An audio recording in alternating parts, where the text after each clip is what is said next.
बात देश के सामने आनी चाहिए थी।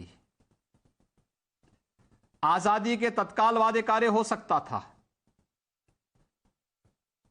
लेकिन ऐसा उन्होंने नहीं होने दिया। जब भी बातचीत होती थी ये लोग रोड़ा अटकाते थे।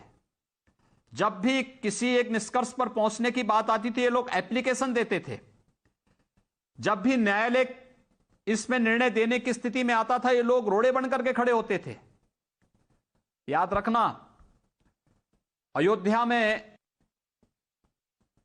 1989 में भी शिलान्यास किया था कांग्रेस ने जी, लेकिन सवाल मंदिर का नहीं था, सवाल जन्मभूमि का था। मर्यादा पुरुषोत्तम भगवान श्री राम की जन्मभूमि का, रामलला का प्रकटीकरण जिस स्थान पर हुआ था उस स्थान का था। कांग्रेस उस समय भी कंफ्यूजन की स्थिति में थी और यही स्थिति समाजवादी पार्टी की थी। वह हिंदुओं को किस क्रूरता के साथ 1990 में गोलियां चलाई गई थी यह किसी से छुपा हुआ नहीं है। अन्य दलों की स्थिति भी इसी प्रकार से थी। हमने कब कहा, हमने कभी यह नहीं कहा कि राम केवल हमारे हैं। हमने कहा राम तो सबके हैं। फिर राम मंदिर के मार्ग में बाधक कैसे? कोर्ट में एप्लीकेशन क्यों?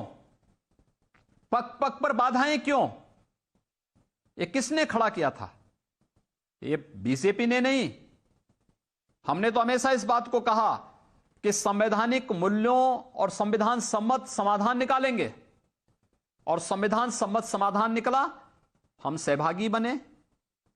संविधान सम्मत समाधान निकला तो भगवान राम के भव्य मंदिर के शिलान्यास के लिए आदरणीय प्रधानमंत्री जी वहां पधारे।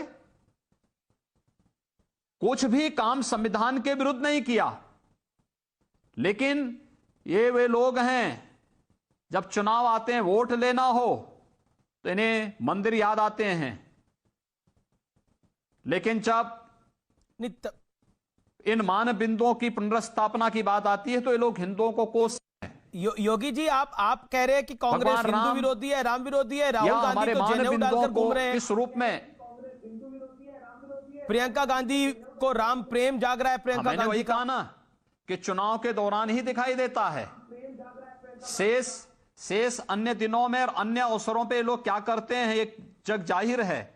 और मुझे लगता है कि आज के इस अवसर पर, आज के इस पुण्य अवसर पर मैं इस अनावश्यक विवाद में नहीं पड़ना चाहता हूं, लेकिन मैं अच्छा है, देर आए दुरुस्त आए, भगवान उन्हें सद्बुद्धि दें, वे भगवान राम की शरण में जाएं और उन्हें सद्बुद्धि मिले, वे भारत के बारे में अच्छी सोच रखें।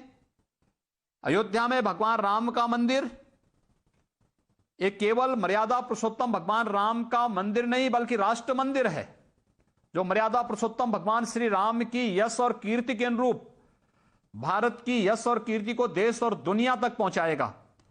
और इस कार्य में हर एक व्यक्ति को सहभागी बनना चाहिए, यह हर व्यक्ति का दायित्व बनता है। अगर सभी लोग इस कार्य के साथ जुड़ जाएं, अपने देश के लिए, अपनी मातृभूमि के लिए मर्यादा पुरुषोत्तम भगवान श्री राम के आदर्शों को अंगीकार कर लें, तो फिर कहीं कोई समस्या ही नहीं है। हम तो मर्यादा पुरुषोत्तम भगवान श्री राम से यही प्रार्थना करेंगे कि इन सबको सद्बुद्धि आए और ये लोग सन्मार्ग पर जाएं और देश के बारे में अच्छी सोच रखें। मैं एक कोट आपको और बता रहा हूं। हुसैन दलवाई ने बोला, पंडित नेहरू सोमनाथ के भूमि पूजन पे नहीं गए थे, जो कि कांग्रेस के सांसद हैं। पीएम मोदी को भी अयोध्या नहीं जाना चाहिए क्योंकि प्रधानमंत्री मोदी एक सेकुलर देश के प्रतिनिधि है। ये जो सेकुलरवाद है ये पिछले 70 साल से योगी आदित्यनाथ जी हमारे देश में बहुत बहुत ज्यादा प्रखर है।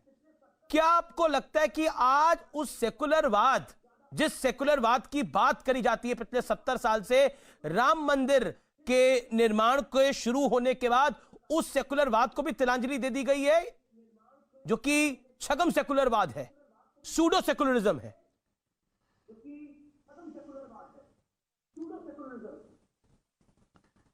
ये छद्म सेकुलरिज्म को आईना दिखाना बहुत आवश्यक था और ये राम भक्तों ने देश के अंदर दिखा दिया है।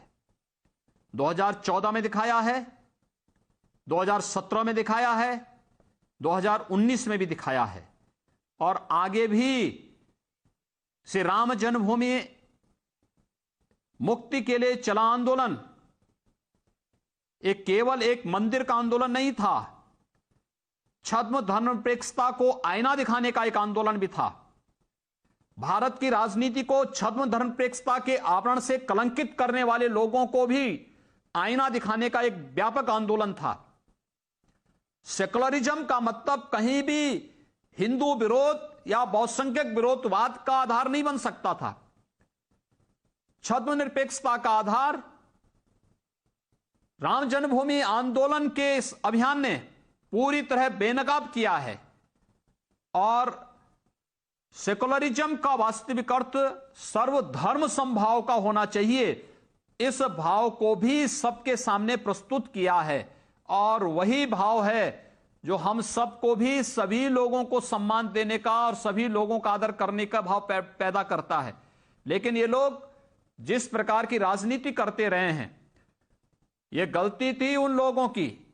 ये पूछा जाना चाहिए कांग्रेस से, जो लोग आज प्रश्न खड़ा कर रहे हैं इनको पूछना चाहिए इस बारे में, कांग्रेस को ही अपने स्वयं के अंतःकरण में झांक करके पूछना चाहिए कि सोमनाथ मंदिर के पुनरुद्धार के पवित्र कार्यक्रम में तत्कालीन प्रधानमंत्री क्यों नहीं गए थे, जबकि उन्हें आमंत्रण था। लेकिन कांग्रेस ने विरोध किया, उस पवित्र कार्यक्रम का विरोध किया। यह विरोध भारत के सांस्कृतिक मूल्यों और मानबिंदुओं का विरोध था और यह विरोध शैडो सेकुलरिज्म ही देश के अंदर आतंकवाद का आधार बना, अलगाववाद और नक्सलवाद का आधार बना। अगर इन लोगों ने इन चीजों से परहेज किया होता और आजादी के तत्काल बाद नए भारत के निर्माण की आधारशिला भारत के सांस्कृतिक मूल्यों और आदर्शों के अनुरूप किया होता, तो संभवतः इस देश में कभी भी आतंकवाद, नक्सलवाद या अलगाववाद नहीं पनप सकता था।